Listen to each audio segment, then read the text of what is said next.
अब अपन बात करने वाले हैं साबुन। देखो, दो टाइप के अपन ने पढ़े थे डिटर्जेंट। डिटर्जेंट में एक होता है साबुन, दूसरा होता है सिंथेटिक डिटर्जेंट। पहले अपन साबुन की बात करी थी और साबुन ही चल रही है। पहले साबुन कैसे बना, सोप कैसे बनी, उसके टाइप्स पढ़ लिए हैं। उसके बाद में अब साबुन क्यों हार्ड वाटर में काम नहीं करती है, क्यों साबुन अपने हाथ खड़े कर देती है कि हाँ अब अपने से काम नहीं होगा। देखो, साबुन का यूज़ अपन कर सकते हैं सॉफ्ट वाटर के अंदर। किसके अंदर कर सकते हैं? सॉफ्ट वाटर के अंदर। साबुन अपना अच्छा काम करती है। साबुन को अगर तुम चाहते हो कि वो अच्छा काम करे तो तुम्हें किसके अंदर उसका काम चलाना पड़ेगा? सॉफ्ट वाटर के अंदर, हार्ड वाटर के अंदर नहीं। और ये अपन हाइड्रोजन के अंदर भी पढ़ चुके हैं, ठीक है। तो रीज़न पूछा गया है एनसीईआरटी में, why do soap not work in hard water. ये क्वेश्चन मार्क है। इसका रीज़न ढूंढने की कोशिश करते हैं, क्या होता है ऐसा हार्ड वाटर में कि वो साबुन का यूज़ अपन नहीं कर सकते। तो ये अपन ने एक साबुन का एक फॉर्मूला है जिसे बोला जाता है सोडियम स्टीरेट, है ना। ये वास्तव में सोल्यूबल होता है वाटर के अंदर। क्या होता है? सोल्यूबल होता है। और ये क्लॉथ के ऊपर मिसेल फॉर्मेशन से उसके अंदर दाग और धब्बे को हटाने के लिए यूजफुल होता है, ठीक है ना। ये साबुन रहा। अच्छा, हार्ड वाटर के अंदर क्या होता है? कैल्शियम क्लोराइड होता है। कैल्शियम और मैग्नीशियम के भी सोल्ट होते हैं, ठीक है ना। तो हार्ड वाटर के अंदर ये होता है।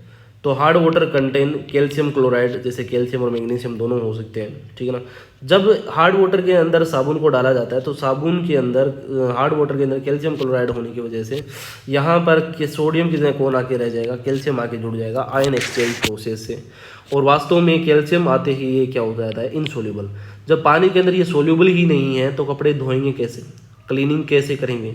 तो साबुन का यूज़ अपन कर ही नहीं सकते हार्ड वाटर के अंदर, क्योंकि वो सोल्यूबल सोप को इनसोल्यूबल सोप में बदल देगा और इनसोल्यूबल काम नहीं करता। इसे बोला जाता है कैल्शियम स्टीरेट। कैल्शियम स्टीरेट होता है, वो यूज़ नहीं कर सकते अपन एज ए क्लीनिंग एजेंट, क्योंकि ये इनसोल्यूबल रहता है, ठीक है ना। तो इनसोल्यूबल सोप, इनसोल्यूबल साबुन, ये क्या बोला जाता है इनको? Insoluble soap. Insoluble soap separate as a scum in water. ये स्कम के रूप में सेपरेट हो जाएगा पानी से, ठीक है ना। दूसरा, ये क्या होगा? ये साबुन होता है। अब साबुन का क्या होगा? बेकार होगी साबुन। पहले साबुन सही थी, अब साबुन होगी बेकार, तो ये यूजलेस होगी। तो useless as a cleaning agent, ये क्लीनिंग एजेंट की तरह यूज़ नहीं कर सकते, ठीक है ना। तो हार्ड वाटर के अंदर क्या होता है? साबुन को यूजलेस हो जाती है किस पर्पज़ के लिए? क्लीनिंग एजेंट के लिए। अच्छा, इसके साथ साथ ये इंपॉर्टेंट बात बता देता हूँ। ये क्या होता है? एक फैटी एसिड होता है ना। फैटी एसिड का सोल्ट है ना। ये सोल्ट तुम्हें पता है इनसोल्यूबल होता है, ठीक है ना। और इनसोल्यूबल होगा जैसे तुम इसका कपड़े को धोओगे ना, जैसे भी कोई क्लॉथ को तुम धोओगे, मान के चलो ये बर्तन है, बर्तन के अंदर क्या है? तुमने हार्ड वाटर है। हार्ड वाटर में क्या तुमने अपने कपड़े धो रहे हो, ठीक है ना। अब बर्तन धोओगे ना तो उसमें क्या होगा? पहले तो सोल्यूबल था ये साबुन, अब क्या होगा? ऐसी साबुन थी आगे इस बर्तन में जो क्या हो गई, इस कंटेनर में कौन सी थी? जो इनसोल्यूबल है। क्या है? इनसोल्यूबल है। इनसोल्यूबल चीज़ें होगी वो क्या होगी? कपड़े के ऊपर और जमना स्टार्ट हो जाएगी, उसके फाइबर पे जमना स्टार्ट हो जाएगा और कपड़ा और गंदा हो जाएगा। मतलब अपने कपड़े धोने के लिए साबुन डाला पर कपड़े और गंदे हो गए। समझ रहे हैं बात को? तो useless as a cleaning agent. In fact these are hindrance to good washing. ये वास्तव में देखो, जो इनसोल्यूबल सोप है ये वास्तव में कपड़े धोने के लिए यूज नहीं कर सकते, यूजलेस होती है क्लीनिंग एजेंट के साथ साथ। परंतु ये क्लीनिंग एजेंट में यूजलेस के साथ साथ ये क्या करती है? जो गुड वॉशिंग होती है, अच्छी धुलाई होती है, उसमें बाधा भी पैदा करती है, हिंड्रेंस पैदा करती है, ठीक है ना। जैसे स्टेरिक हिंड्रेंस होता है तो हिंड्रेंस जनरेट करेगी। समझ रहे हैं बात को? तो ये साबुन इन हिंड्रेंस भी जनरेट करती है। अच्छा, precipitate adheres on to the fibre of the cloth as a gummy mass, मतलब गम की तरह चिपक जाएगी, ठीक है ना। तो जो ये इनसोल्यूबल होगा वो क्लॉथ के ऊपर, इस अगर हार्ड वाटर के अंदर अपन कपड़े धोएंगे तो उसके ऊपर प्रेसिपिटेट हो जाएगा, है ना। और एडहेरेंस फोर्स से, एक होता है दो टाइप के फोर्स होते हैं ना, एडहेरेंस फोर्स से, तो क्या होगा? Precipitate adherence on to the fiber of the clothes as a गमी मास के फॉर्मेट में ये इसके ऊपर आके चिपक जाएगा।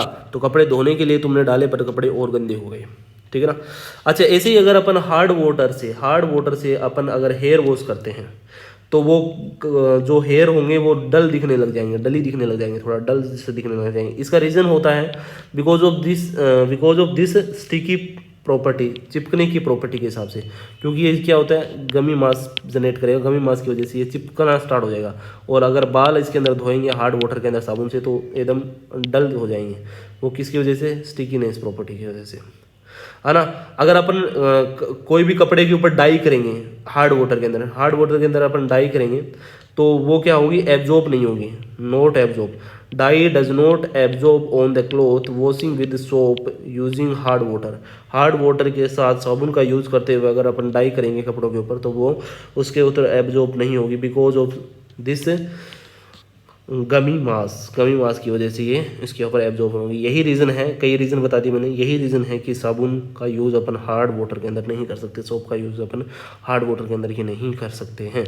आगे बढ़ते हैं, ठीक है। अब अपन सिंथेटिक डिटर्जेंट की बात करेंगे और ये लास्ट पोर्शन रहेगा इस चैप्टर का, सिंथेटिक डिटर्जेंट, ठीक है।